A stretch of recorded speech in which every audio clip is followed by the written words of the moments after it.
So let's have a look at some of the effects of attachment then. Second aspect is biased thinking. So this is what we were touching on earlier. Whenever we have a personal interest, that will bias our thinking.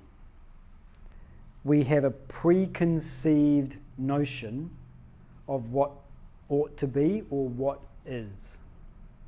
And that preconceived notion may have no basis in reality. And so what happens is that when I begin to think, my thinking is skewed in the direction of that bias.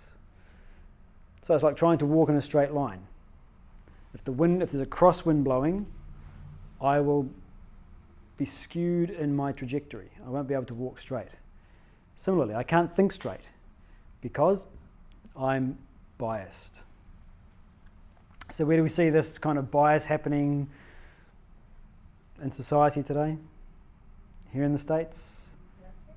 Politics. If I am biased towards the current administration, then I believe all the stuff that paints them in a good light and all the stuff that paints them in a bad light, fake news. If I'm biased against the administration, all the stuff that paints them in a good light, fake news. All the stuff that paints them in a bad light, I knew it. Just goes to show, doesn't it? I'm biased.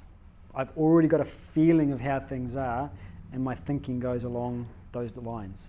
So this is the example we gave before of the son not being allowed to go and have the scholarship abroad. The feeling is, I want the boy with us. That's the feeling.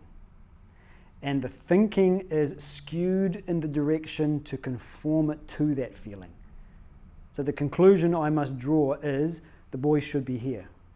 All I've got to do now is find some sort of justification for that. And the intellect is like a lawyer. It can argue either side.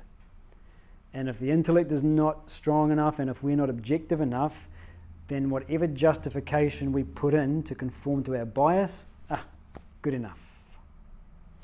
So the example that we always pull out when we're talking about this kind of biased thinking is the poem The Pond by Jane Taylor. The chick likes, in fact she says in the poem, "For," said she, in spite of all that her mother had taught her, "I'm really remarkably fond of the water." So her mother said to the chick, "Don't go swimming." And the chick said, "I like swimming." And then she thinks and reasons and arrives at the conclusion, therefore I should swim. In she goes. She splashed and she dashed and she turned herself around and heartily wished herself safe on the ground. The harder she struggled, the deeper she went. She ended up dying. She drowned because her thinking was biased towards her feelings. So we make the wrong decisions, which touches on the next aspect.